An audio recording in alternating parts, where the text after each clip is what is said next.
Welcome back to our public assurance meeting on tackling antisocial behaviour and improving community safety. This is all about your voice. Residents from across Derby and Derbyshire have submitted questions for the Chief Constable, and today I'll be putting a selection of those to her directly. Thank you to everyone who took the time to get involved. Your input helps shape the conversation and drive accountability. Some of the questions submitted require further casework, and we will be responding to those in writing. As part of my commitment to making our community safer and supporting victims of crime, I work closely with partners across Derbyshire to address the root causes of ASB and ensure effective prevention strategies are in place. We've seen real progress through targeted initiatives. Additional patrols have been deployed across the county to tackle antisocial behaviour in hotspot areas, providing visible reassurance and swift intervention. The Immediate Justice Scheme has also been a success, with around 70% of participants who've completed the scheme not going on to reoffend, showing the real value of restorative approaches in reducing repeat offending and ultimately changing behaviour. But today I'll be asking the Chief Constable about the issues you've raised, starting with an overview from Assistant Chief Constable Michelle Shooter, who leads on neighbourhood policing for the force.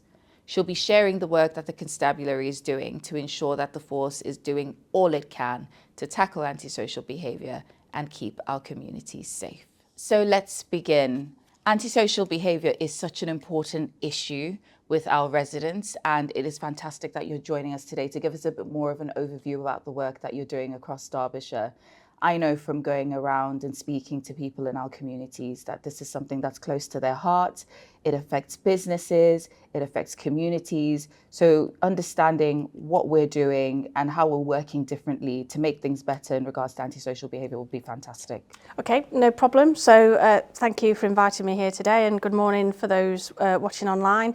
So I'm Michelle Shooter, ACC for local policing, and also privileged to hold the National Police Chiefs Council portfolio for neighbourhood policing. So antisocial behaviour is a key theme in the neighbourhood policing guarantee and directly linked to neighbourhood policing. So on your website there's a quite a large report. So there's 40, 50 pages of a paper. I can't cover that here today, but I'll give you some key thematic headlines from that in terms of how we're doing. So the first thing I want to talk about is the actual antisocial behaviour trends. Obviously there's 3 types of antisocial behaviour, and that's covered in the paper, and that's how police services across the country record the levels of antisocial behaviour. So within that paper, you'll see that here in Derbyshire we've had a significant reduction in antisocial behaviour between 2019 to 2025, and that is around a reduction of almost 33,500 incidents back in 2019, down to 17,000 incidents in 2025. So when you look at the chart in the paper, the graph is significant, and in the last couple of years I would say we've probably plateaued in terms of the levels, because obviously you could say increase in ASB is positive because people are reporting it, and that's what I'd encourage people to do. But obviously we also need to look at the underlying causes. What we can say is, looking at that, we've had a slight increase in the last 12 months by about 300 incidents that have been recorded. But what I can say is it doesn't look like that's obvious displacement from other areas of the force or where we've been doing Operation Shango hotspot patrols. So we have seen significant reductions. And I think in terms of the different types, personal antisocial behaviour that is against individuals has dropped by 87% in that same time period. So as a constabulary, although we've plateaued, we've seen significant reductions. Just in terms of some new legislation and policy that's highlighted in the paper in terms of what we're doing around antisocial behaviour. So the Crime and Policing Bill 2025, that introduces respect orders, launched under this new Labour government. That's just waiting to come into force in terms of what that looks like, but that's a new way of tackling antisocial behaviour, so we're keen to see what that looks like and how we can implement that locally. There's going to be enhanced powers for retail workers to protect retail workers in that business environment. There's also a removal of warnings before seizing a vehicle, which we'll come on to a bit later, because I know e-scooters is a very close to probably people watching this, and obviously close to your heart in terms of what we've done here locally in Derbyshire. Antisocial behaviour policy has been updated to include civil injunctions and criminal behaviour orders, so that's what we've done locally. And obviously we're currently developing the National Antisocial Behaviour Action Plan that every police force needs to launch on the 1st of April 2026. So we're currently working through that with your office and with our partners across Derby and Derbyshire. Just in terms of operational improvement, so if I talk about antisocial behaviour tools and powers, so that real enforcement, I think it's a real positive. So the usage of antisocial behaviour powers has increased. So from 23-24, just under 400, to 24-25 to well over 700. So a significant increase in using our powers, which have mainly been dispersal powers. I've mentioned hotspot policing, so Operation Shango has been running for several years now. That's delivered an extra 13,500 extra patrols and an additional almost just over 20,000 hours since July 2023. And we've seen antisocial behaviour reduce in all of the hotspots by up to 24% over that period. And the hotspots, because we always get this question when we go out, the hotspots do get reviewed every 12 months. But we have to, the guidance that we receive is to, because it's an evidence-based approach, we need to have a period of time where we focus on that hotspot and not just keep changing it, so we can really understand the impact. The neighbourhood policing programme obviously directly links to antisocial behaviour, so that's the pathway. We were one of the pilot forces to really upskill our officers in tackling antisocial behaviour as a module and using powers. So we were part of the pilot. It's now been rolled out nationally, and compliance rates in Derbyshire are the highest in the country in terms of over 92% compliance of our safer neighbourhood officers and staff have gone through that programme. So that's a real positive, and the College of Policing always kind of sing our praises that, we're near the top of the tree in terms of really taking part in, upskilling our staff. The paper talks about victim support and engagement as well. That's really important. So there is something called the ASB trigger. It's been in place for a number of years. There's some details in the paper in terms of which local authorities have instigated that trigger. So the number of case reviews remains stable. So we've had 17 applications in 24-25, which is normal and probably on par with the baseline. And that a trigger is when we've had 3 occurrences or more, and there may be some concern of how we've dealt with it. So those numbers seem to be stable. Derbyshire Alert, so our surveying tool, we've just launched the new Community Voice survey last month.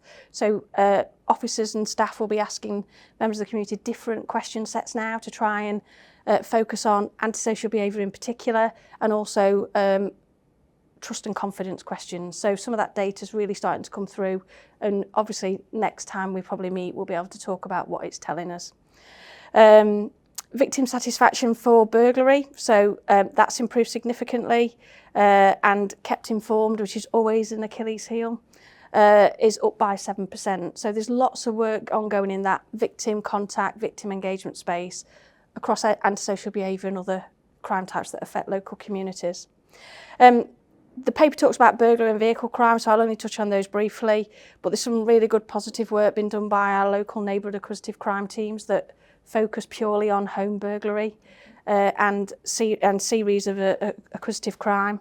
So our attendance rate around home burglary is 98.6%, which is a 2% increase from 2023, and a commitment that all chiefs gave to members of the public. Our positive outcome rate for home burglary is almost 11%, when the national average is only 5%. So again, that specific focus gives us those headlines. Hate crime, directly again linked to antisocial behaviour, and obviously can be quite focused and quite harmful to individuals who are suffering hate crime. So it has increased, our hate crime reporting has, to 2,500 in 2025. However, that is mirrored across the national trend. When you think over the last 2 summers and the civil unrest and the things that have happened, Operation Navette following Southport, forces saw an increase.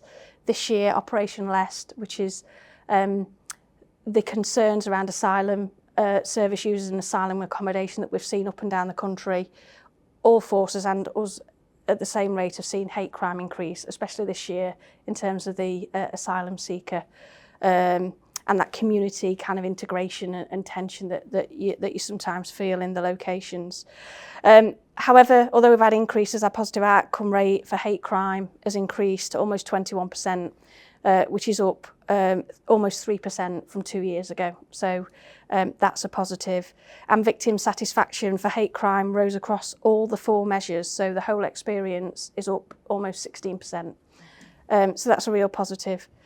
The paper talks about road safety. Road safety directly and intrinsically linked to antisocial behaviour and how people perceive it.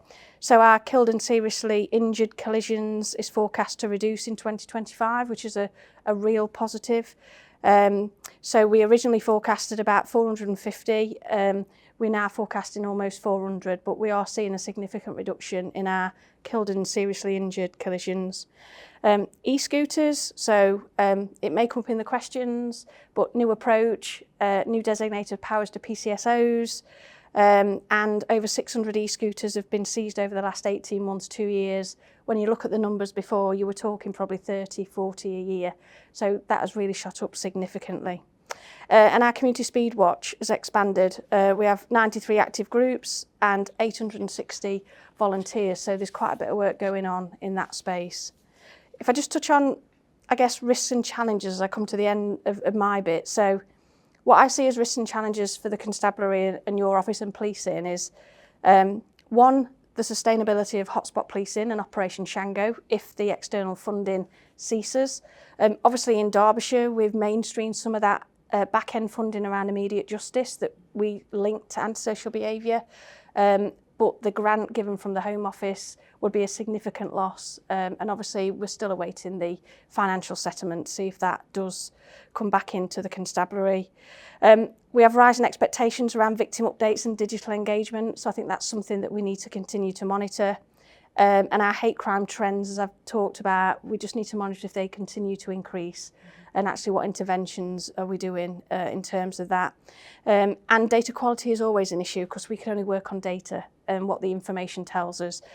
So we still have a few issues around data quality, around ethnicity in certain crime types that we're working hard to try and resolve. And just in terms of the future focus, so some things we're looking at implementing imminently. So we want to track ASB powers more effectively. So it goes live today, actually. We have a niche ASB application where our officers will record all powers so we can track them effectively using our niche, which is our record management system. We want to expand our target hardening for burglary victims, and we've just launched a Derbyshire Alert Cocoon Watch for home burglary victims. So a message will go out within 24, 48 hours to people within that geo-fenced area if there's been a burglary in that vicinity. We want to continue with the neighbourhood policing programme, and obviously that's still pending assessment from what we get in the grant. We want to strengthen our multi-agency collaboration around both antisocial behaviour and hate crime, because we can't do this alone. It's got to be a partnership approach, and that includes the public. So I guess that is a whistle-stop tour of everything that's in there. There is 3 case studies that talks about how we've reduced ASB, things we're doing around burglary, and also what we're doing around fraud, which is also seeing an increase. But they're on the back of the paper as appendices. But that, as I say, that's a whistle-stop tour, but happy to take any questions. Yeah, no, I think for me, it sounds like there is a lot that's happening, and there are a number of initiatives that we are seeing in Derbyshire that are fruitful. When I'm walking around and talking to residents, to some people are saying, actually, it's fantastic. I see less and less e-scooters. I feel a lot safer. I feel like I can walk on pavements without having to, turn my back every 2 seconds to see what's coming from behind or indeed ahead. But then you'll have some people who will go, it doesn't feel like anything's changing. For some people, the perception of crime is that it's getting worse. I guess from your perspective, what message would you then say to those residents? Because I often go out and I'm saying, our data, as you say, is really important. Our intelligence is really important in policing. We can't tackle what we don't know. And so it's really important for people to continue to report. But we do have residents who then also feel like, well, sometimes when I do report, I don't feel that I'm getting that response that I feel like I should be getting. So I then just disengage. So I guess from the police's perspective, what would you say to that? I think perception is a big challenge. I always feel kind of, every time I produce data or figures and it shows us in a positive light, I almost fear saying it, and I almost apologise, because you always feel the counter narrative is going to be, well, I've not reported it, or it's under reporting, or it's this, or it's that. But the data is important, and people will still see e-scooters, because we can't seize every single e-scooter. But you know, what I have said today is our data, and I would encourage the public to report things, because that is all I can base it on. Our data is telling us antisocial behaviour's down. E-scooters are, you know, we've fourfold, we've seized more e-scooters, but people will still see them. So I would encourage reporting. I've alluded to in there, we've launched our new survey, we've launched our new minimum standards of engagement. I'm seeing more and more activity on our Facebook pages, engagement with local public groups, community catch-ups with neighbourhood staff.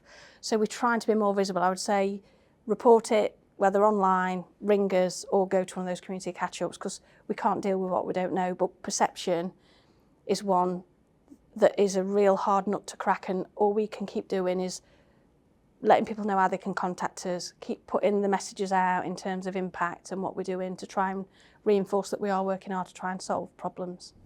No, thank you.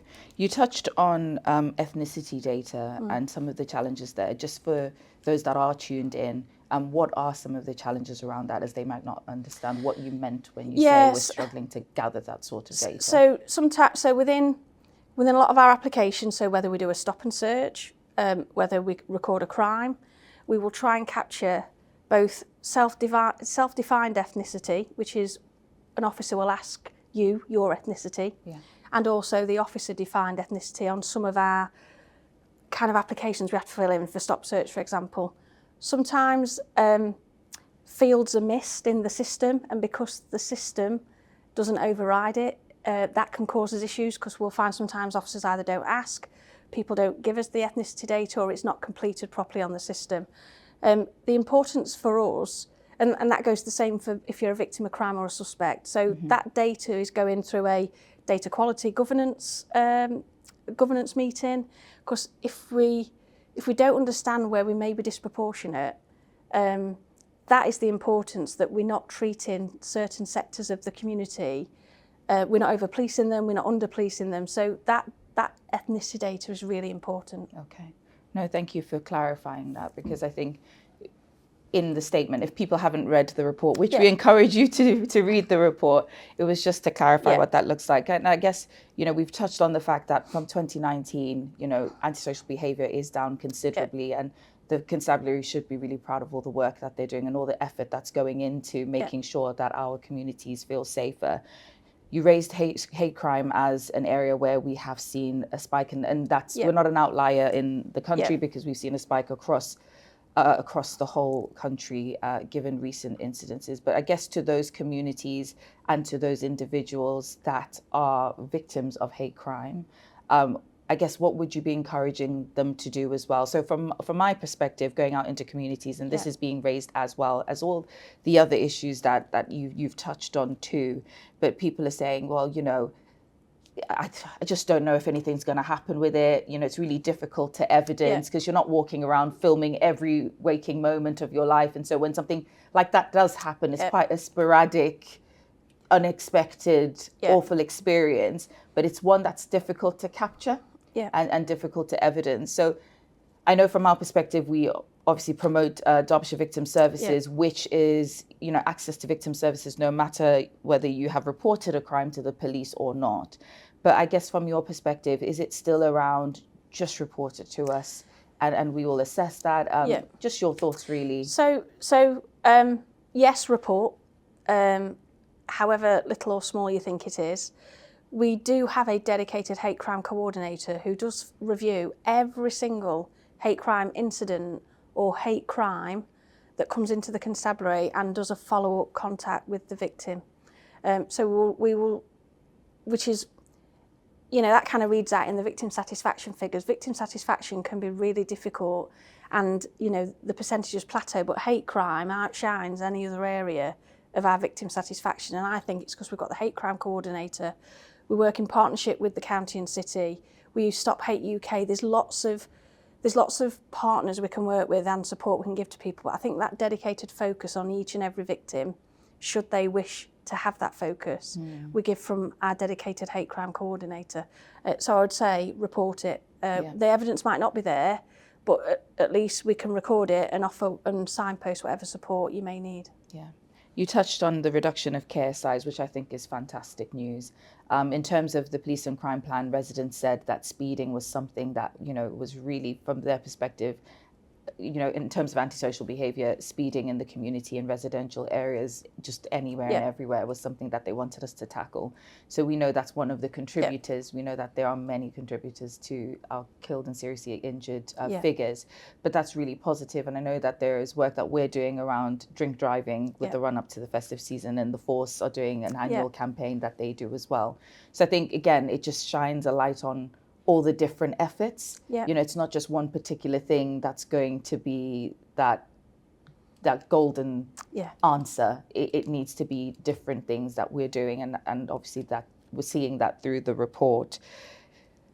I don't know if there's anything else that I want to ask you, if there's any other parting words that you want to leave us with, but really appreciate your overview. I think the KSI picture is really positive. Especially with the numbers we've had in the previous years. Fatal collisions, every fatal is tragic. They're reducing as well, which is really important. But I would say I probably want to plug people signing up to Derbyshire Alert. So we have changed the survey. It's now community voice. We did our first review of what the public were saying they wanted their priorities to be, and speeding and road safety came out as one of the peak ones. So I guess my final plea is please sign up to Derbyshire Alert. Brilliant. No, thank you very much for joining us, Michelle. Thank you. Thank you.